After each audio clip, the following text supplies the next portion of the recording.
Welcome to Face the Nation. I'm Leslie Stahl reporting from San Francisco.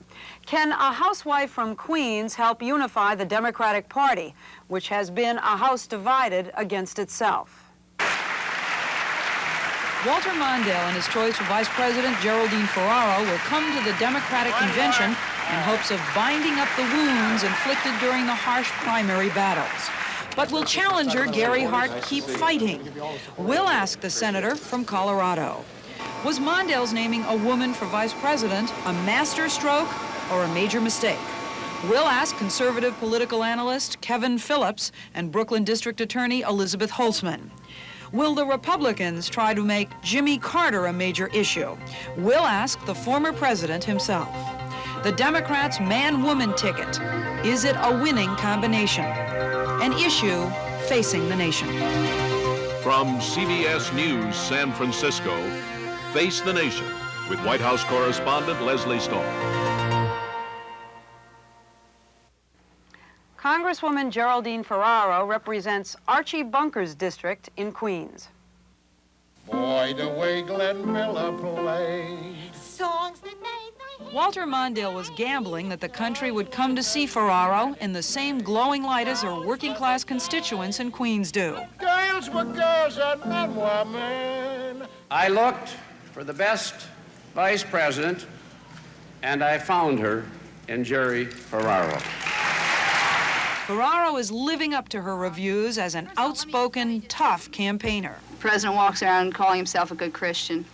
I don't for 1 minute believe it because the policies are so terribly unfair. The Republicans are already questioning her qualifications for the job. The women who have advanced in our party and who are coming up through the ranks today are doing it by merit. I've known Geraldine a long time. She's very capable. She's, I think, would be one of the sterling potential women to serve as a vice presidential candidate. The Republicans may decide to concentrate on linking Mondale with his old running mate, Jimmy Carter. For the moment, though, Mondale is concentrating on running a harmonious convention here in San Francisco, where there's already been a violent street demonstration. And he's trying to pull together the warring factions of the party. Every debate does not mean division. Debate really means democracy. Gary Hart, too, is being asked to march in the Mondale-Ferraro parade, but I intend to be the nominee of this party and the next president of the United States.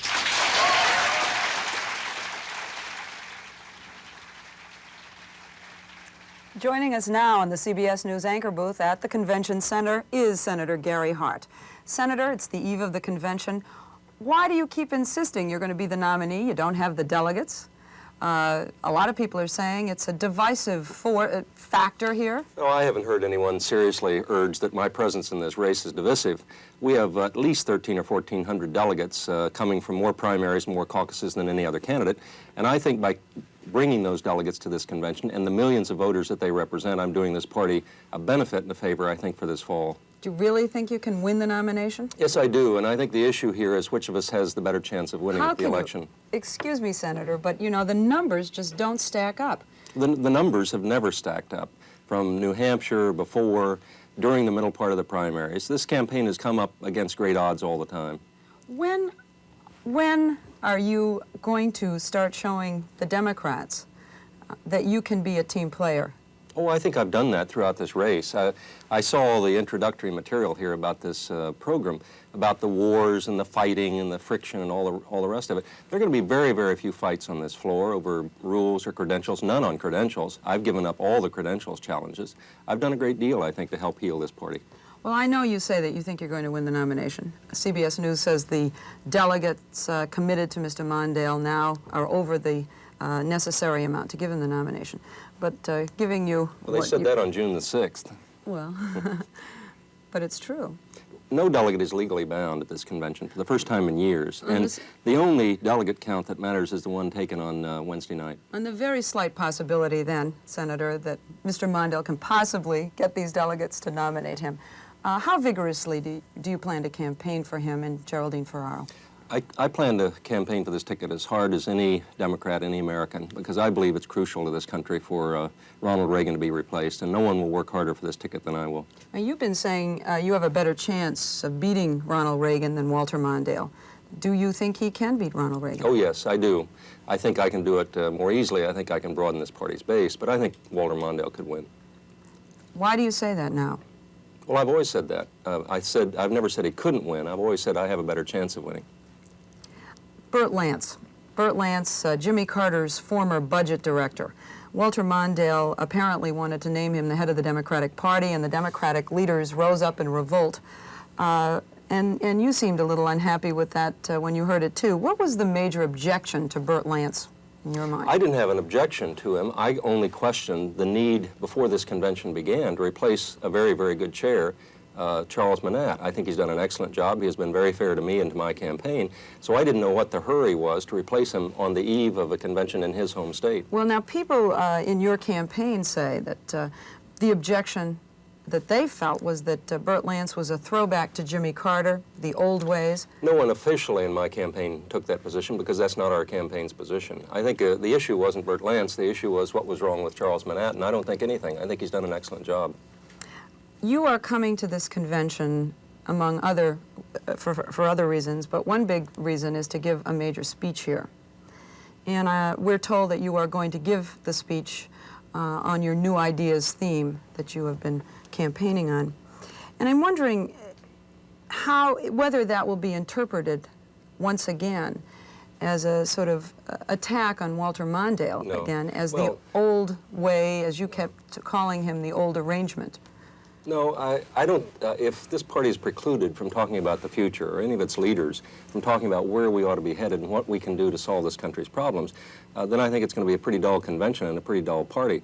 This party has always been a party open to ideas, and that's what my candidacy is all about. I didn't come here to give a speech. I came here to represent the 7 million voters in most of the primaries, most of the caucuses who supported me. You know, other people have come to conventions and allowed their names to be put up, and even when it's been pretty clear that they weren't going to win, but they don't come to the convention and say, I intend to be the nominee the way you are. It's very unusual, and I think that people really don't understand why you're doing it. Well, it depends on who the other people you're talking about are. I won more primaries in this race than any other candidate. In fact, I won more primaries than all the other candidates put together, more caucuses, all the states west of the Mississippi but 2, all of New England. And I got as many votes as any other candidate in this race. Why not come to this convention? Why should I stay home? I'm doing this party, I think, a favor. I don't know what the rush is to get me out of this race. I'm a legitimate candidate, and I think, opened up this party to an awful lot of people who would not otherwise be involved. That is a benefit to this party. And you don't think that you are now, you have gone to a point where people consider that you are an ununifying factor by just a few days ago criticizing Mondale for having a vice presidential process that you said looked a lot like pandering. I said it could if it went on too long. That's what I said. No, I met with Walter Mondale. He had no objection. He didn't ask me to drop out of this race. He understood perfectly why I'm coming to this convention. No serious Democratic leader has urged me not to come to this convention. In fact, Tip O'Neill, Mo Udall, and all the other party leaders said they thought it was a good idea. All right, well, you have a minority plank that the Mondale people say they'd like you to withdraw as a symbol of unity to the party. Will you withdraw? First explain what it is. Well, first, we've withdrawn an awful lot of planks. As I recall, the 80 convention, where Senator Kennedy was there were some 26 or 30 fights on issues on the floor. This is just one, and it has to do with a crucial question, and that's this country's policy in Central America. We cannot have the same policy as Ronald Reagan. We are different, and I think this country does not want to lose young American lives in a war in Central America, and that's what that platform issue is all about. But are you going to fight for it, or are you going to have some kind of compromise or unity move to... Well, we've been trying to negotiate some acceptable language for everyone in this party.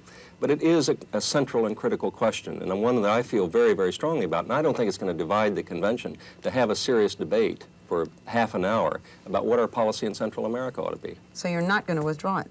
No, I think we intend to present it. We intend to have a debate on it and have a vote of this convention. The Mondale people have been suggesting you would withdraw it, but that's not true. No, we're continuing to negotiate with them, and I hope they'll accept the recommendations that we're making. Are you going to run again for the Senate from Colorado? Oh, I don't know. I have 2 more years in my Senate term if I'm not the nominee of this party, and 1986 is a long way away. Let me ask you very quickly, we're running out of time. Geraldine Ferraro, are you for her? Oh, yes. Does she help Mr. Mondale in the West? She helps Mr. Mondale nationally. She is, I think, an excellent choice, and I think she'll, if she is the presidential candidate of this ticket, she'll be excellent. Gary Hart, thank you very much for being with us. Thank See you you at the convention, and we will be back with more in a moment.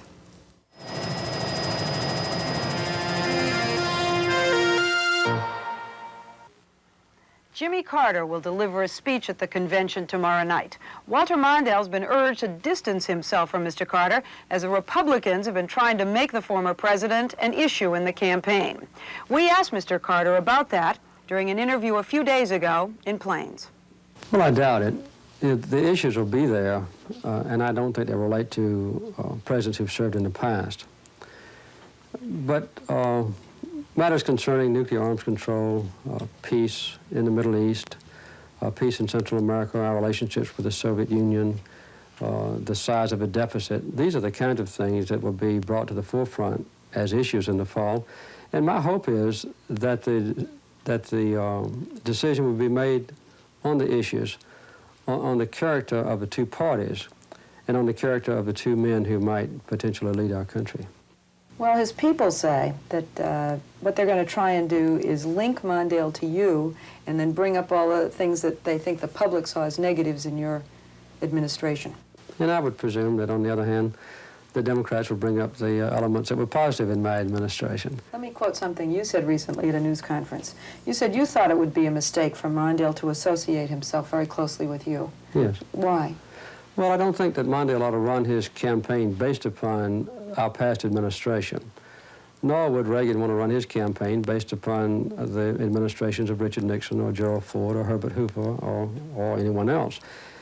I think the nation is much more inclined to look to the future than to the past.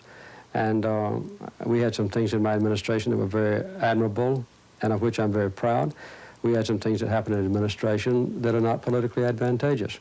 And I would guess that both candidates would try to emphasize those things that they thought would help them most. Well, you have admitted, even in this interview, that the hostages hurt you a lot in Sure. the campaign. And if they can conjure up that image and pin it on Mr. Mondale, obviously they're hoping it'll hurt him a lot.